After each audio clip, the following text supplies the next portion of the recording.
Hey everybody and welcome back. Today we're going to be looking at St. John of the US Virgin Islands, and I'm going to walk you through a couple of places that you can go, some things that you can do, and just some general knowledge stuff that's going to help you plan your vacation better as you get ready to go and visit this amazing island. So as you're arriving in Cruise Bay, you're probably landing in one of two locations. You could be landing in the Cruise Bay ferry dock, which is for the water taxis, or if you brought a vehicle, you're going to be going to the offloading location in, I believe it's called Large Pond, and you'll then have to drive your vehicle and pay for parking in the town. But as you get into town, you probably want to make one of the first things that you do, go ahead and head over to the National Park Service's Visitor Center, because there they'll actually give you a lot of information about the island, and you can get different maps and guides to try and get you from place to place. And that's located right here. Now, if you're walking over there, you might want to actually stop off at one or two locations that are a great place to go get a refreshing drink, and I believe it's called our Market Smoothies, which is located right here. And this is a great place to go and get a refreshing drink. And you can see here that it's very welcoming for tourists to just come on by, drop on in as you make your way around the town. Now, there are a fair number of places that you can go and visit, but the ones that we went and saw, another great restaurant that we visited was called Morgan's Mango. Now, this is a pretty high-end restaurant, pretty well attended, lots of people that are going to be going to that particular restaurant. And if you want to have like a big night out, a nice splurge, this is definitely the location that you can go ahead and do that. Now, another highly recommended restaurant would be the Gringo's Caribbean Cantina. Now, we went and visited this one on St. Thomas, and the food is delicious. The loaded nachos are amazing, and it has a good atmosphere and a good vibe to it, so I would highly recommend going to that one as well. Going to be on both St. Thomas as well as Cruise Bay is going to be the Tap and Still bar. It is a fairly nice bar. It's got good food. We enjoyed it while we were on St. Thomas, so that's a good destination as well.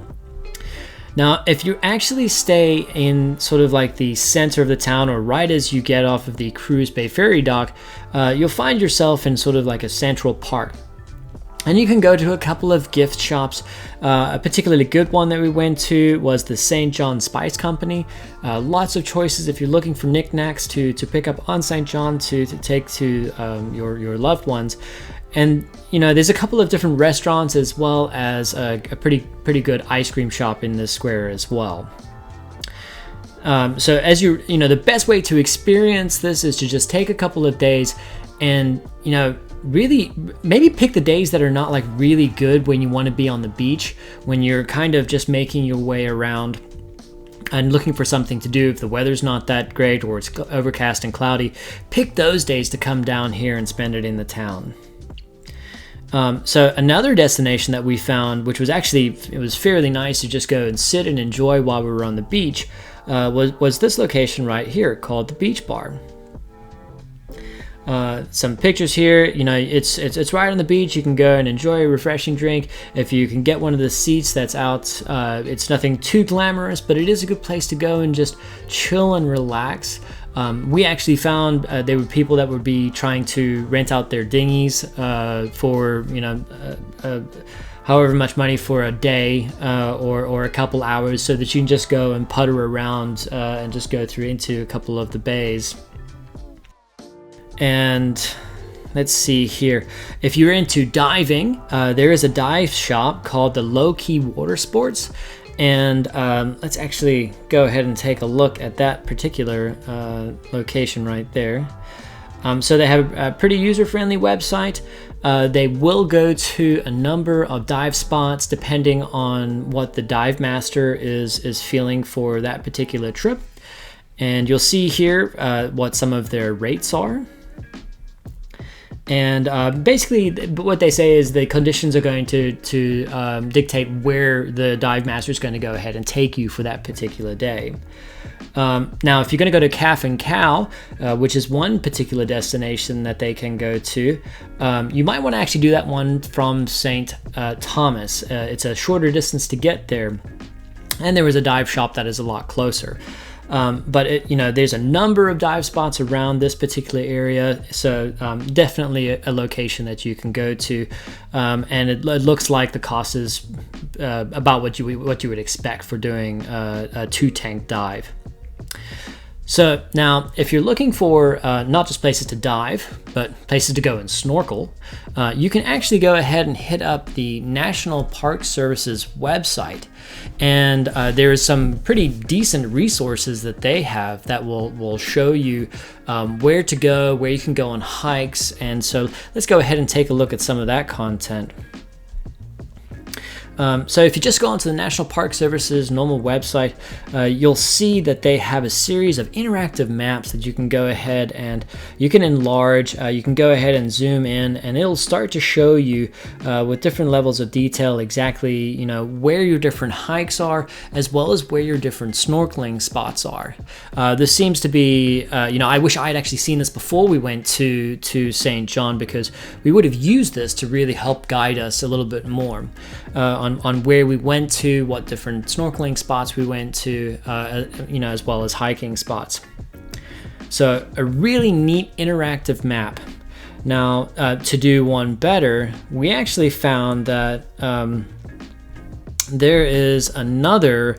So on the map section of the National Park Service, they have one that is specifically for snorkeling. Now, this is a true asset, and I'm about to go into a few of the different locations that we went and snorkeled, and like what some of the different characteristics were of each one of those destinations. But you can see here on this interactive map, now I'll include these links in the description below, but you can go through and just with a click of a button, you can go ahead and turn on and off those different locations.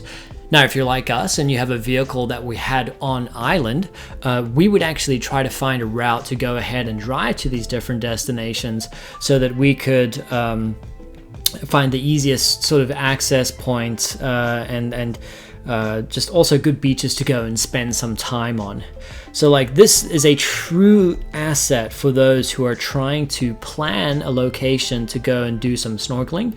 Whether you want to be remote and go to some place like we went to, which was Hallover Bay right here, or if you want to go to a very popular location, which would be something like Honeymoon Beach.